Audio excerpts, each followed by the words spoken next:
श्री साई सच्चरित्र अध्याय 3 श्री साईं बाबा की स्वीकृति, आज्ञा और प्रतिज्ञा, भक्तों को कार्य समर्पण, बाबा की लीलाएं, ज्योतिस्तंभ स्वरूप, मातृप्रेम, रोहिला की कथा, उनके मधुर अमृतोपदेश। श्री साईं बाबा की स्वीकृति और वचन देना। जैसा कि गत अध्याय में वर्णन किया जा चुका है, बाबा ने सच्चरित्र लिखने की अनुमति देते हुए कहा कि सच्चरित्र लेखन के लिए मेरी पूर्ण अनुमति है। तुम अपना मन स्थिर कर, मेरे वचनों में श्रद्धि रखो और निर्भय होकर कर्तव्य पालन करते रहो। यदि मेरी लीलाएं लिखी गई तो अविघा का नाश होगा तथा ध्यान व भक्तिपूर्वक श्रवण करने से दैहिक बुद्धि नष्ट होकर भक्ति और प्रेम की तीव्र लहर प्रवाहित होगी, और जो इन लीलाओं की अधिक गहराई तक खोज करेगा, उसे ज्ञान रूपी अमूल्य रत्न की प्राप्ति हो जाएगी। इन वचनों को सुनकर हेमाडपंत को अति हर्ष हुआ और वे निर्भय हो गए। उन्हें दृढ़ विश्वास हो गया कि अब कार्य अवश्य ही सफल होगा। बाबा ने श्यामा की ओर दृष्टिपात कर कहा, जो प्रेमपूर्वक मेरा नामस्मरण करेगा, मैं उसकी समस्त इच्छाएं पूर्ण कर दूंगा। उसकी भक्ति में उत्तरोत्तर वृद्धि होगी। जो मेरे चरित्र और कृत्यों का श्रद्धापूर्वक गायन करेगा, उसकी मैं हर प्रकार से सदैव सहायता करूंगा। जो भक्तगण हृदय और प्राणों से मुझे चाहते हैं, उन्हें मेरी कथाएं श्रवण कर स्वभावतः प्रसन्नता होगी। विश्वास रखो कि जो कोई मेरी लीलाओं का कीर्तन करेगा, उसे परमानंद और चिरसंतोष की उपलब्धि हो जाएगी। यह मेरा वैशिष्ट्य है कि जो कोई अनन्य भाव से मेरी शरण आता है, जो श्रद्धापूर्वक मेरा पूजन, निरंतर स्मरण और मेरा ही ध्यान किया करता है, उसको मैं मुक्ति प्रदान कर देता हूँ। जो नित्य प्रति मेरा नामस्मरण और पूजन कर मेरी कथाओं और लीलाओं का प्रेमपूर्वक मनन करते हैं, ऐसे भक्तों में सांसारिक वासनाएं और अज्ञान रूपी प्रवृत्तियां कैसे ठहर सकती है। मैं उन्हें मृत्यु के मुख से बचा लेता हूँ। मेरी कथाएं श्रवण करने से मुक्ति हो जाएगी। अतः मेरी कथाओं श्रद्धापूर्वक सुनो, मनन करो। सुख और संतोष प्राप्ति का सरल मार्ग ही यही है। इससे श्रोताओं के चित्त को शांति प्राप्त होगी, और जब ध्यान प्रगाढ़ और विश्वास दृढ़ हो जाएगा, तब अखोट चैतन्य घन से अभिन्नता प्राप्त हो जाएगी। केवल साई साई के उच्चारण मात्र से ही उनके समस्त पाप नष्ट हो जाएंगे। भिन्न भिन्न कार्यों की भक्तों को प्रेरणा। भगवान अपने किसी भक्त को मंदिर, मठ, किसी को नदी के तीर पर घाट बनवाने, किसी को तीर्थ पर्यटन करने और किसी को भगवत कीर्तन करने एवं भिन्न भिन्न कार्य करने की प्रेरणा देते हैं। परंतु उन्होंने मुझे साई सच्चरित्र लेखन की प्रेरणा की। किसी भी विघा का पूर्ण ज्ञान न होने के कारण मैं इस कार्य के लिए सर्वथा अयोग्य था। गतः मुझे इस दुष्कर कार्य का दुस्साहस क्यों करना चाहिए। श्री साई महाराज की यथार्थ जीवनी का वर्णन करने की सामर्थ्य किसे है। उनकी कृपा मात्र से ही कार्य संपूर्ण होना संभव है। इसलिए जब मैंने लेखन प्रारंभ किया तो बाबा ने मेरा अह नष्ट कर दिया और उन्होंने स्वयं अपना चरित्र रचा। अतः इस चरित्र का श्रेय उन्हीं को है, मुझे नहीं। जन्मतः ब्राह्मण होते हुए भी मैं दिव्य चक्षु विहीन था, अतः साई सच्चरित्र लिखने में सर्वथा योग्य था। परंतु श्री हरि कृपा से क्या संभव वही है। मूक भी वाचाल हो जाता है और पंगु भी गिरिवत चढ़ जाता है। अपनी इच्छानुसार कार्य पूर्ण करने की युक्ति वे ही जाने। हारमोनियम और बंसी को यह आभास कहाँ की ध्वनि कैसे प्रसारित हो रही है, इसका ज्ञान तो वादक को ही है। चंद्रकांतमणि की उत्पत्ति और ज्वार भाटे का रहस्य मणि अथवा उदधि नहीं, वरन शशिकलाओं के घटने बने में ही निहित है। बाबा का चरित्र ज्योतिस्तंभ स्वरूप। समुद्र में अनेक स्थानों पर ज्योतिस्तंभ इसलिए बनाए जाते हैं, जिससे नाविक चट्टानों और दुर्घटनाओं से बच जाएं और जहाज का कोई हानि न पहुंचे। इस भवसागर में श्री साई बाबा का चरित्र ठीक उपयुक्त भांति ही उपयोगी है। वह अमृत से भी अति मधुर और सांसारिक पथ को सुगम बनाने वाला है। जब वह कानों के दृढ़ हृदय में प्रवेश करता है, तब दैहिक बुद्धि नष्ट हो जाती है और हृदय में एकत्रित करने से समस्त कुशंकाएं अदृश्य हो जाती है। अहंकार का विनाश हो जाता है तथा बौद्धिक आवरण लुप्त होकर ज्ञान प्रकट हो जाता है। बाप की विशुद्ध कीर्ति का वर्णन निष्ठापूर्वक श्रवण करने से भक्तों के पाप नष्ट होंगे। अतः यह मोक्ष प्राप्ति का भी सरल साधन है। सत्ययुग में शम तथा दम, त्रेता में त्याग, द्विपर में पूजन और कलियुग में भगवत कीर्तन ही मोक्ष का साधन है। यह अंतिम साधन चारों वर्णों के लोगों को साध्य भी है। अन्य साधन योग, त्याग, ध्यान, धारणा आदि आचरण करने में कठिन है, परंतु चरित्र तथा हरिकीर्तन का श्रवण और कीर्तन से इंद्रियों की स्वाभाविक विषयासक्ति नष्ट हो जाती है और भक्त वासना रहित होकर आत्म साक्षात्कार की ओर अग्रसर हो जाता है। इसी फल को प्रदान करने के हेतु उन्होंने सच्चरित्र का निर्माण कराया। भक्तगण अब सरलता पूर्वक चरित्र का अवलोकन करें और साथ ही उनके मनोहर स्वरूप का ध्यान कर गुरु और भगवत भक्ति के अधिकारी बने तथा निष्काम होकर आत्म साक्षात्कार को प्राप्त हों।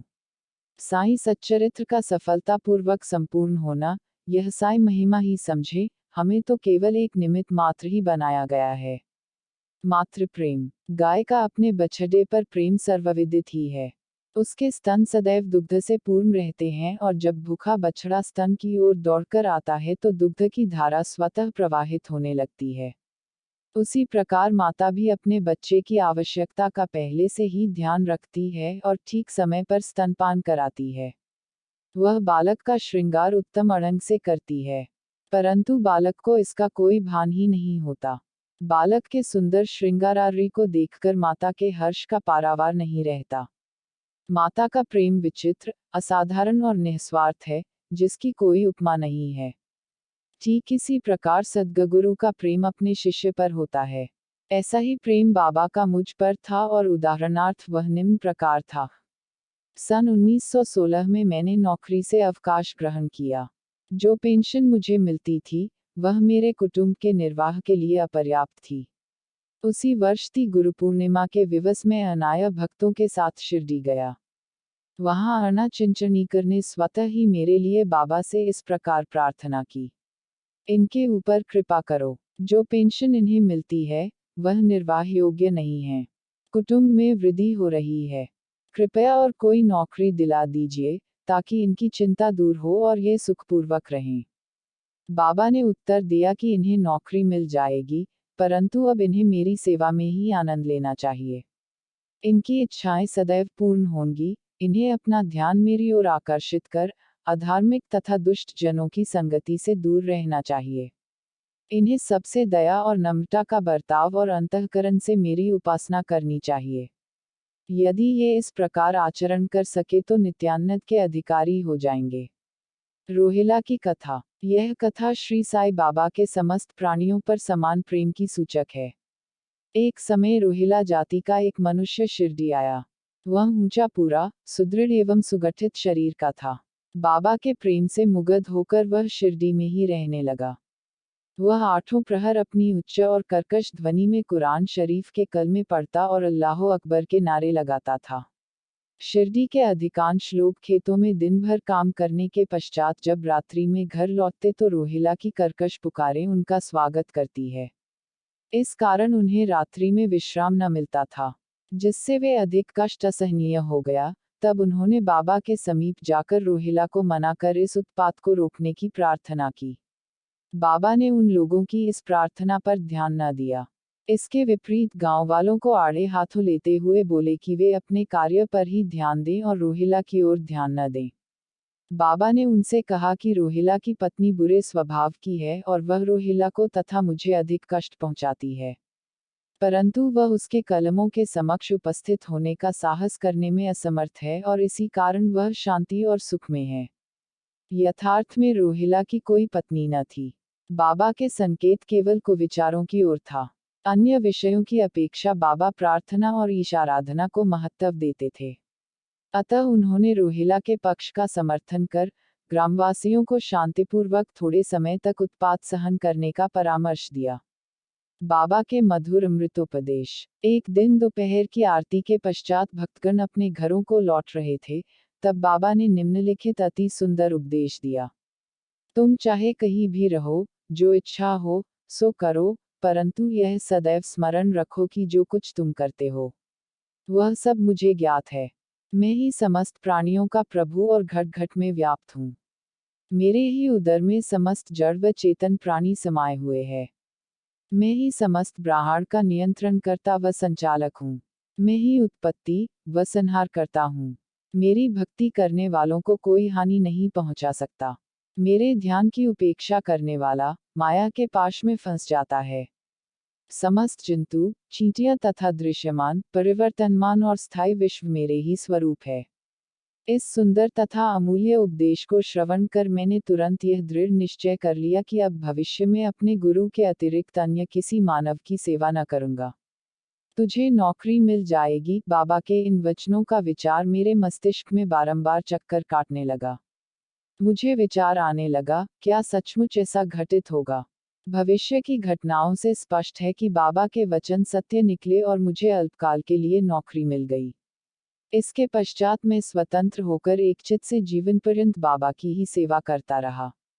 इस अध्याय को समाप्त करने से पूर्व मेरी पाठकों से विनम्र प्रार्थना है कि वे समस्त बाधाएं, जैसे आलस्य, निद्रा, मन की चंचलता व इंद्रिय आसक्ति दूर कर और एकचित्त हो अपना ध्यान बाबा की लीलाओं की ओर में और स्वाभाविक प्रेम निर्माण कर भक्ति रहस्य को जाने तथा अन्य साधनाओं में व्यर्थ श्रमित न हो।